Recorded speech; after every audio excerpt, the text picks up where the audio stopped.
ஓம்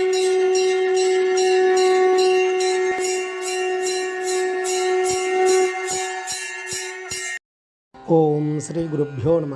ஓம் come கணபதையே நம. நம்ம ஸ்ரீநிகேதன் மலைதளம் வாயிலாக முருகப்பெருமானுடைய சாஸ்திரத்திலிருந்து தினமும் நாமாவளி சிந்திச்சென்றோம். இன்றைய தினம் 874வது நாமாவளியாக ஓம் ஷட்கோண மத்திய நிலையாய நமஹ.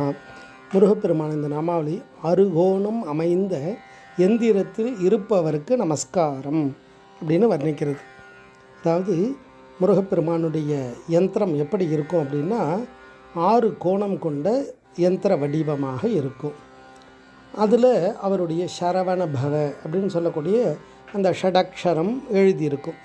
இந்த 6 கோணம் எப்படி உண்டாகுது அப்படின்னா, மேல் நோக்கிய ஒரு முக்கோணம், கீழ் நோக்கிய ஒரு முக்கோணம், இது ரெண்டும் சேரும் பொழுது ஷட்கோணம் வந்துடும். அதுதான் சிவசக்தி அப்படின்னு சொல்லுவோம். இதுக்கு நிறைய ரகசியங்கள்லாம் இருக்குது. அதை உபதேசம் வாங்கிட்டு அந்த ஷட்கோணத்தினுடைய ரகசியத்தை தெரிஞ்சுக்கலாம். அப்படி அந்த ஷட்கோணங்களில் தான் யந்திரங்களில் வரைஞ்சிருப்பாள். அதில் அந்த ஷடக்ஷர எழுத்துக்கள் எல்லாம் வரும்.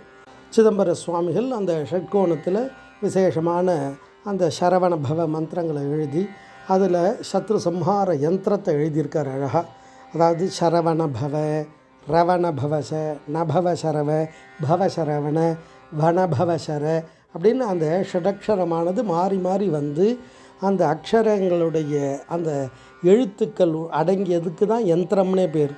அது கோணங்கள், அந்த எழுத்துக்கள் இதெல்லாம் இருக்கும். அதை பூஜை பண்ண சக்தியானது அதிலிருந்து வெளிப்படும். அதாவது எப்படி உருவ வழிபாடு, ஒரு உருவத்தில் வைத்து இறைவனை அதில் ஆவாகனம் பண்ணி வழிபாடு பண்ணால் என்ன சக்தியானது வெளிப்படுமோ, அது மாதிரி யந்திர வழிபாடுன்றதும் ஒரு விசேஷமானது. அந்த யந்திரங்களை பற்றியெல்லாம் திருமந்திரத்தில் அவ்வளோ அழகாக சொல்லியிருப்பார்.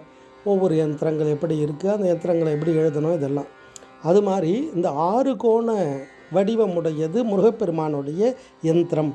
அதனுடைய நடு பகுதியில் முருகப்பெருமான் சக்தி ஸ்வரூபமாக வெளிப்படுவார். அவருடைய அக்ஷரங்கள், ஆவரண தேவதைகள் இதெல்லாம் சுற்றி இருப்பாள் அந்த யந்திரத்தில். இந்த சரீரத்துக்குள்ளே ஷட் சக்கரம் இருக்குது அப்படின்னு பார்த்தோம். அந்த ஷட் சக்கரத்தில் ஒவ்வொரு எழுத்தெல்லாம் இருக்குது.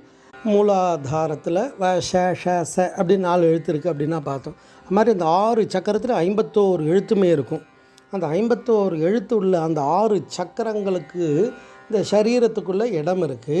அந்த சரீரத்துக்கு அந்த 6 சக்கரத்துக்கு நடுவில் எப்படி நம்மளுடைய சரீரமானது ஹிருதயஸ்தானம் இருக்கோ, அந்த ஹிருதய குகையில் இருக்கக்கூடியவர் குமார பரமேஸ்வரன். அதனால தான் அவருக்கு குகன்ற ஒரு பெயரே. அது மாதிரி இந்த 6 கோணத்துக்கு நடுவில் இருந்து அனுகிரகம் பண்ணக்கூடியவர்.